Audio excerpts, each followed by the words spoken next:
그 행사의 의미가 있습니다. 그 행사는요, 사실은 좀 이름을 잘못 붙인 건데, 최초 비행 축하 기념식이 아니고, 정확히 말하면 비행 자동 제어 1단계 성공 기념식이에요. 어저께까지 해서, 어저께도 비행기가 떴다 앉았는데, 어저께까지 해서 15번을 떴다 앉았다 그래요. 비행 자동 제어가, 예를 들면 뭐 내부 무장창을 열 때 괜찮냐? 그것도 뭐 음속에 1.5배로 달릴 때. 예, 그다음에 미사일 밀어낼 때 괜찮냐? 그때도 비행기 흔들리니까 작용 반작용에 의해서. 그런 거 다 괜찮냐? 이런 자동 제어도 있겠죠. 그다음에 뭐 초음속으로 잘 나냐? 초음속으로 나올 때 고받은 각을 40도로 깎아서 갑자기 가다가 40도 퍽 깎으면은 뚝 떨어지는 실속 현상, 스톨이라 그래요. 그러니까 속도를 잃는 게 아니라 양력을 상실하는 거예요. 순간적으로. 그러니까 받음각, 그러니까 angle of attack이라 그럽니다. 유체를 때리는 각도. 이게 높아지면 어느 순간 딱 더 높아지면은 불안정해지기 시작해서 그 다음에는 그 한계를 딱 넘으면은 툭 떨어져요, 비행기가. 그래서 코브라 기동이 힘든 거예요. 코브라 기동 90도로 꺾어서 올라가잖아요. 그래서 이걸 한국말로는 고받음각, 높은 받음, 들이받는다 이거지. 딱 이렇게. 그러니까 angle of attack, 영어로는 AOA라고 합니다. 그러니까 이런 데서 이거 제대로 되냐, 뭐 초음속 이거 잘 되냐, 아직 거기까지는 안 갔지만 기본적으로 비행기가 자기 딱 자세 잡고 기본적으로 이제 제대로 돌아가기 시작합니다가 이제 딱 인증이 된 거예요. 그러니까 비행 자동 제어 1단계 성공 인증식입니다, 어제가. 그걸 이름을 최초 비행 성공 기념식인가로 다른 거예요. 예. 그래서 어저께 그걸 했죠. 그래서 국방장관도 가서 한마디 하고 그랬죠. 그래서 이 베이직 플라이 바이 와이어가 대성공했습니다. 제가 이거 25일 날 그 전시회 갔을 때 이런 쪽에 있을 법한 사람들, 드론이거나 뭐 드론인데 이제 카이랑 얘기할 법한 그런 업체들한테 물어봤어요. 플라이 바이 와이어 어떻게 될까요? 그랬더니 그거 다 끝났어요. 잘 됐습니다. 그러더라고. 25일 날 이미 월요일 날. 그러니까 업계에서는 이미 알고 있었던 거예요. 자, 이제 이걸 보시면서요. 뭘 유심해서 보시면 좋으냐면, 원래 이 받음각이 높아질수록, 여기서 이제 비행기가 어느 순간에 한 20도면 요 정도입니다. 20도 쪽으로 딱 올라가는데, 이러면 비행기가 떨어야 되거든요. 스무트하게 가요. 그러니까, 실속 현상의 징조가 한 20도쯤에서부터 온다 그래요. AOA가 근데 20도쯤 되는데, 그냥 쭉 가요. 그거 한번 보시고요. 그 다음에 이제 바퀴 집어넣었다 뺐다 하면 뚜껑이 열렸다 닫혔다 하잖아요. 그때 비행기가 좀 떨어야 되는데 그것도 없어요. 그 두 가지를 눈여겨 한번 보십시오. 제가 한 1분 조금 넘으니까 재밌을 겁니다. 다 보셨겠지만. 예, 바퀴 접고 뚜껑 닫는데 비행기가 요동이 없잖아. 원래는 요동이 있는 거를 비행 자동 제어가 잡아주고 있는 거예요. 아주 안정되게 알고 있고요. 옆에서 아마 에스코트한 저렇게 했는데도 아주 안정되죠. 한번 뒤집었죠. 한 50도. 그랬다 다시 돌아왔죠. 지금 저렇게 차례로 해보고 있는 거예요. 여러 가지를. 비행 자동 제어 쪽을. 아주 안정돼요. 굉장히 안정돼요. 보면.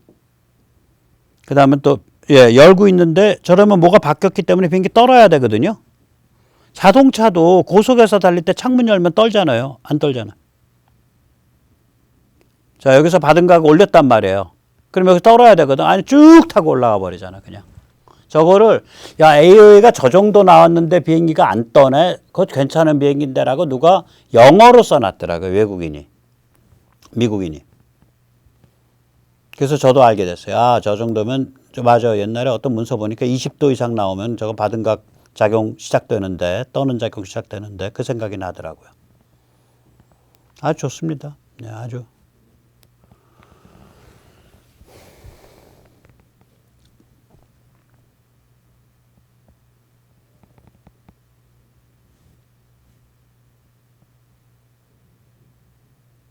네, 안 떨잖아요. 저 받은 가격에서 떨어야 된다는 거예요. 저희가 한 25도쯤 될 겁니다. 예, 아주 잘 나왔는데. 자, 이렇게 해서 이제 카이가 좀 먹고 살만해졌는데, 왜 민간 기업에 넘겨? 국민 세금으로 키운 기업이야. 공기업이야. 그냥 몰고 가야지. 우리가 재벌사 돈 벌게 해줄 일 있냐? 라고 말씀하실 분들이 꽤 있을 겁니다. 그런데 이제 민간 기업의 리더십을 만나야 됩니다. 그 이유를 설명드리겠습니다. 이게 이제 살림이 어려워서 갠신 그 군에서 발주 나오는 거, 국방부에서 발주 나오는 거, 보잉의 사실 임가공입니다. 보잉에 동체 조립해서 납품하는 거, 수리용 같은 걸로 욕먹어가면서 갠신 살았을 때는 선택 초이스가 없어요. 군에서 소유재기가 어떻게 됐지? 군에서 얼마 주고 우리 보고 개발하라는 거야? 개발 끝나면 몇 대나 사줄까? 이런 고민만 하면 돼요. 그러니까 주어진 과제에 관한 고민만 하면 돼. 근데 지금은 과제를 어디로 설정해야 될 거냐를 고민하게 됐어요. 엊그저께까지는 과제는 다 정해줘. 그 주어진 과제, 방사청이 정한 과제, 국방부가 정한 과제, 산자부가 정한 과제, 그 과제 안에서 고민을 하면 되는데 지금부터는 내가 과제를 설정을 해야 돼요. 그러니까 외압이 없는 상태에서 냉정하게 우선순위를 정하고 집중 포커스를 하지 않으면 회사가 휙휙휙 하다가 한 10년 있으면 꼬꾸라집니다. 저거. 여러분 지금부터 살림이 커졌으니까 한 발 한 발 내딛는 게 위험이 커진 거예요. 자, 그래서 예를 들어서 수송기에 대해서 지금 수송기 하겠다, 범거래합니다 라고 발표를 했죠. 오케이. 그 하나 근본적으로 묻고 싶은 게 있어. 왜 꼭 30톤 갈라 그래? 그냥 25톤 가면 안 돼? 엠브라에르 그거 KC390 잘 빠진 수송기인데 걔들 지금 경영난 갖고 있는데 한 1억 달러 주고 그냥 설계도 갖고 오고 컨설팅 받지 그래? 이게 말이 되거든. 그리고 엠브라에르한테도 일정 지역 판매권 주면 되잖아. 우리가 부가가치 잔뜩 올려놓은 거, 뭐 공중 경보기라든지 공중 통제기라든지 이런 거. 그럼 딜 될 것 같은데 왜 맨 땅에 헤딩하려는 거야? 이렇게 물을 수가 있다고요. 그 다음에 저 수송기를 25톤, 30톤을 하고 나면은 대형 여객기로 가요. 여객기로 갈 수가 있어요. 똑같아요. 기체의 성격이. 그럼 우리가 이제 뭐 엠브라에나 보잉이나 엠브라에가 3위 업체, 보잉과 에어버스가 1, 2위 업체인데 그 길로 가는 거야. 세계에서 3개밖에 이쪽에서 자유진행에서는 여객기 만드는데 3군데밖에 없어요. 제대로 만드는데. 그거 가야 돼? 아니면 우리 군용만 할 거야? 군용만 할 것 같으면은 그냥 엠브라에 25톤 그냥 가는 게 낫지. 아, 군에서 30톤 달라 그런다고? 아, 그럼 군에 가서 이렇게 손 비벼서 해결 봐야지. 군에서 그렇다고 뭐 돈을 몇 조를 더 줄 것도 아니고 시간은 더 걸리고 지금 급해 죽겠구만. 엠브라에 25톤 가면 바로 지금이라도 바로 개조 작업 들어가는 거 아니야. 한편으로는 개조 작업하면서 한편으로는 25톤 국내 조립하기 시작하면 되지. 뭐 이거죠.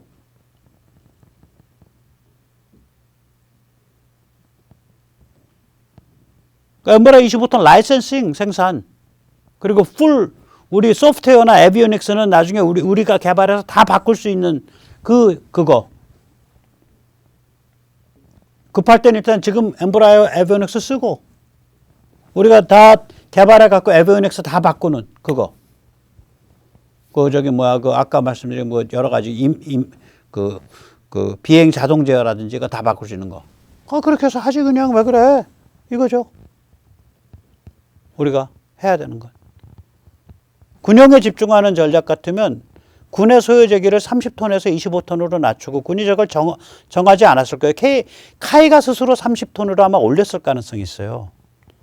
카이가 이제 갈팡질팡하니까 안현호 때도 지금 신임 사장님 오신 지 얼마 안 되고 앞으로 우리 여객기 회사 생각해 봐야죠. 그럼 하나는 고민해 봐야지.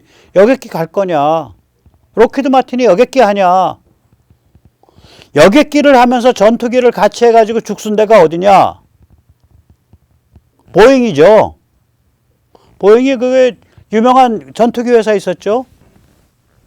원래 미국의 이제 전투기 회사가 큰 게 세 집이죠. 록히드 마틴, 그 다음에 노스럽 그루만, 그 다음에 맥도날드 더글라스. 근데 보잉이 회사 부풀리면서 맥도날드 더글라스를 먹었다고요. M&A를. 그래서 맥도날드 더글라스가 굉장히 좋은 비행기 만들던 데인데 그쪽에 그 문화를 망쳐놨어요. 그리고 이게 회사 전체가 막 재테크 위주로 돌아가 버렸어요. 이쪽은 안 그렇거든요. 전투기 쪽은 좀 쟁이들이에요. 비즈니스 사이즈, 살집 이게 아니라고. 나름대로 아무리 어두컴컴한 군수산업 거래를 한다 그래도 나름대로 말하자면 국가관이라 그럴까 그 애국정신 이런 게 있고 쟁이 기질이 있고 이게 기본인 회사인데 그걸 막 돈질하는 M&A 중심의 회사로 칼라가 확 바뀌었어요. 보잉이 그 맥도날드 더글라스 먹을 무렵에. 뭐 그래가지고 회사가 좀 이상해졌다고. 그러니까 하나는 고민을 해야 될 거 아니에요. 고민할 거라고. 그냥 엉금엉금해서 아니요, 너 한쪽 뇌수 구석에서처럼 카이가 우주항공 회사니까 이제 세계적인 항공사도 좀 해봐야죠. 민항기도. 그러려면 먼저 군용기로 해서 한 30톤짜리를 처음부터 개발해보면 바로 민항기 갈 수 있지 않겠어요? 뭐 이렇게 계산한 거야, 아니요, 너는. 근데 이제 한화가 만약에 저걸 인수하면 야, 우리가 로키드 마틴이 되려는 거야? 아니면 맥도날드 더글라스 해가지고 보잉에다가 회사 갖다 바치려는 거야. 이 고민을 하겠지. 그러니까 그런 비즈니스의 삶과 죽음에 관한 고민이 정부 그늘에 숨어가지고 음성적으로 엉금해서 정부에선 정해지도 않는데 혼자서 함재기하고 정부엔 정해지도 않는데 혼자서 저거 하고 저기 민항기로 간답시고 30톤으로 키워놓고 이런 일이 안 일어날 수 있다고. 이게 아주 냉정하게 판단할 수가 있어요. 민간 기업이 리더십이 결합하면.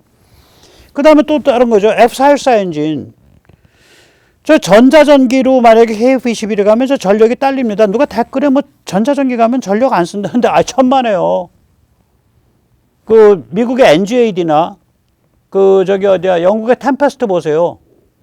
엔진의 전력을 풍부하게 만들어줘서 각종 전자전 활동을 하도록 편하게 해줍니다라는 그 요구 항목이 반드시 들어가 있습니다. 당연하죠. 칩에다 대고 때리는 건데 전력을 많이 쓰려 그러니까 요번에 애트리에서 지라갈륨 300와트 스위치 모듈을 만들잖아요. 아니 칩 하나에다가 300와트 때린다니까요. 전력 얼마나 많이 쓰겠어요. 그런 칩 만약에 100개 모아놓으면 얼마예요? 30kW 쓴다는 얘기예요. 300와트면 거의 다 우리가 보통 다림이 풀로 올렸을 때가 한 600와트 되지 않나? 커피포트 풀로 올렸을 때가 500와트쯤 될걸요? 대형 블렌더, 믹서 풀로 돌렸을 때가 한 500와트 될걸요? 요만한 칩에 손톱만한 칩에다가 300와트를 때리는 그런 칩을 왜 만드냐고. 그런 칩 100개 모아놓으면 30kW 때리는 거예요.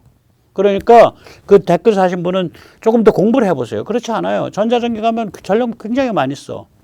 그런데 지금 F414 400 우리 엔진이 이제 그 정도 고전력을 쓰기에는 조금 부족하단 말이에요. 그러면 GE가 개발은 안 했지만 이러이러하게 개선해 보겠다라고 미 해군에 제안했던 F414 EE 모델이 있단 말이죠. GE의 구상이. 그러면 한화가 GE랑 관계가 깊으니까 이거 고민을 했다가 GE에다가 상의를 하는 거지. F414 EE 그거 테스트하고서 개발하는데 얼마 들어요? 한 5천만 달러, 시간은 한 1년 걸릴걸요? 그러면 저희가 다 지르면 저희만 쓸 수 있어요? 아니면은 저희가 다 지르고 그거 팔 때마다 저희가 한 50만 달러, 100만 달러 이렇게 다시 건져낼 수 있어요? 그런 협의가 가능하잖아. 그러니까 정부에 일일이 안 물어보고 방사청이나 공군에다 대고 어찌하오리까? 카이는 어찌하오리까를 안 하면 안 되는 기업이에요, 지금.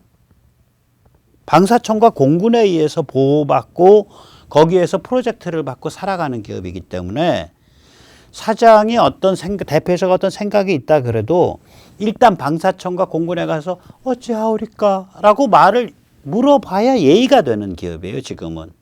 그런데 저게 민간 기업의 리더십과 결합을 하면 그냥 만났을 때 저희가 혹시 앞으로 그 KF21 전자전기 같은 거 갈 때 전력 부족할까 봐 회사에서 이번에 알아서 투자를 좀 했습니다. 그래서 아마 F414E 엔진이 준비될 것 같으니까요. 그게 출력이 한 20% 높거든요. 그러니까 전력 충분하니까 여러 가지 그 고민하실 때 좀 고려하십시오. 뭐 이렇게 말을 할 수가 있는 거지. 그래서 위와 같은 이슈들을 지금 그 방사청과 국방부를 공군을 모시는 공기업에서는 주도적으로 전략적 결정을 하기가 참 어려운 문제예요. 그래서 이제는 민간 리더십이 융합이 돼야 된다. 그래야 다이내믹해질 수 있다. 이제 카이가 이제 제 발로 아장아장 걸을 때가 걷기 시작한 거거든. 이제야말로 이제 이걸 지평을 터줘야 된다. 그겁니다. 자, 그래서 이왕 얘기 나온 김에 카이가 이렇게 그 참 민감하게 결정해야 될 거. 이거 그 방사청과 공군과 국방부를 모시는 기업으로서는 이걸 주도적으로 결정을 못 하고 그냥 손가락 빨면서 기다려야 되는 그런 사안들만 제가 줄줄이 꼽아볼게요. 헬기 일단 그렇습니다. 보세요. 10년 동안 수리온 그 개구박 받을 동안 기업박스 방치됐습니다. 전번 박근혜 정부도 그렇고 문재인 정부도 그렇고. 10년 동안 그 로터 기술 굉장히 지금 많이 나가 있다는데 로터 그렇게 잘 만들고 있는지 아무도 몰라. 방치됐다는 얘기야. 그 날개요. 이 와중에도 카이가 고생해서 비행 자동 제어와 진동 제어의 원천 기술을 확보했고 올해 들어서 문재인 정부 끝나고 윤석열 정부 시작하면서 뭔 바람이 불었는지 아무튼 그 기업 박스에 대해서 이제 제대로 이제 후속 개발이 들어갔죠. 그 앞으로 이 헬기 사업, 카이의 헬기 사업에 대해서 핵심 경영층이 몇 가지 결정을 해야 할 게 있어요. 야, 헬기 사업을 밀 거야? 아니면 매각해 버릴까? 대한항공 쪽에 매각한다면 대한항공 살 거라고 저거. 야, 헬기 사업을 만약에 우리가 키운다면 어떤 전략이야? 민간 중심이야? 아니면 지금처럼 민군 겸용으로 계속 갈 거야? 다목적 헬기로? 아니면 아파치 같은 공격형 헬기 만들 거야? 국방 전력으로만 보면 공격형 헬기 만들어야지. 왜냐면 아파치로는 그거 뭐 멈트도 잘 못하고 드론도 잘 못 다루고 K링크 통합도 안 되는데 반쪽인데 아파치로는 헬기야 멀쩡하지만 지능의 반쪽인데 앞으로 점점 더 그렇게 되는데 그럼 한국형 아파치 만들어야 될 거 아니야 K파치. 근데 K파치 그 개발 노력 엄청 드는데 한국 공군에만 딸랑 그거 뭐 한국 육군에만 딸랑 그거 한 100대 팔고 어떻게 견딜 거야. 그리고 K파츠 만든다 그러면은 엔진 지금처럼 2,000마력짜리 2개 써서 4,000마력 만들 거야? 아니면 지금 방금 따끈따끈하게 새로 나온 엔진 T900 3,000마력짜리 2개 써서 K파츠 6,000마력 만들 거야? K파츠 6,000마력 만들면 비행기가 좋겠지만 너무 오버스펙 나고 가격 올라가는 거 아니야? 거기다가 지금 육군에서 나오는 뭐 차세대 고속 기동 헬기 동축 반전 얘기 나오는데 그 육군이나 국방부 그 돈 쓸 그 결심이나 있대? 그럼 몇 대나 사겠다는 거야? 괜히 미국에서 좋아 보이니까 한다는 거 아니야? 그럼 우리가 먼저 질러야 돼? 아니면 기다려야 돼 그냥? 뭐 우리가 뭐 준비해야 돼? 아니면 기다려야 돼? 또 그거 한다 그러면 주니어 미들급 3,000마력짜리 하나 쓰는 K파라 할 거야? 미국에 저게 파라거든요. K파라 3,000마력짜리 하나. 아니면 슈퍼 미들급 KH6000 해야 될 거야. 제가 다 붙인 이름이에요. 3,000마력짜리 2개 쓰는 거. 그 다음에 해군에서 만들어달래. 해군에서 얘기 나오는 거 아주 하늘 높이 올라가는 거 한 6, 7,000m 올라가는 말이야. 무인 헬기 장기 채공형 그거 K파라 같은 거 만들어서 같이 해주면 좋을 텐데 그 해군에서 몇 대나 살 것 같아. 이런 걸 능동적으로 고민해야 되는데 이게 방사청을 모시고 있고 국방부를 모시고 있고 공군을 모시고 있고 이러면요. 이런 능동적 고민이 잘 안 돼요. 안 되죠. 여러분 능동적 고민을 할 때는 그래 들어. 우리가 2천억 찔러서 먼저 가. 야 우리가 500억 찔러서 먼저 가. 우리가 100억 찔러서 먼저 가. 정부랑 같이 작업을 할 때 자기 고유 자금을 100억 200억을 선투자를 할 수 있으면 정부 돈을 1조나 5천억을 땡겨낼 수 있습니다. 그 방향만 맞으면. 근데 그 선투자 100억, 200억, 500억을 못 지르는 거예요. 공기업들은. 사실상 공기업이니까. 무슨 책임을 지려고. 나중에 어떻게 얽어갖고 정권 바뀌어서 이걸 잡아가려고. 감사의 기준이 성과가 아니라 규정이에요. 공무원들이. 성과로 감사 안 합니다. 너 규정집에 뭐 어겼잖아 이걸 하잖아요. 공무원들 감사 기준이 규정 감사잖아요. 저기가 사실상의 공기업이기 때문에 경영진이 규정을 생각을 많이 하게 돼요. 그러니까 성과가 아니라 그러니까 오이밭에 가서 신발끈 매지 말고 뭐 복숭아밭에 가서 가끔 매지 말라고 오해받을 소지가 있는 건 안 움직이는 거야. 야, 너 그거 공군에서도 얘기 안 나오고 육군도 얘기 안 나오고 방사청도 얘기 안 나오는데 혼자 바락바락 어겨서 500억짜리를 프로젝트를 했는데 그래서 뭐 업체 사장 만나서 5번 회의를 했는데 2번을 같이 식사를 했고 알아보니까 네 사돈의 팔촌의 칠촌의 저기 동창의 동생이네. 너 이거 특수하게 맞았네. 너 좀 감옥 좀 가야겠다. 이렇게 되는 거예요. 그래서 이게 지금은 이 카이가 이제 너무 많은 가능성을 갖고 있고 기본적으로 현재는 지금 자기가 좀 일어서려고 하니까 지금 판을 정리를 해줘요.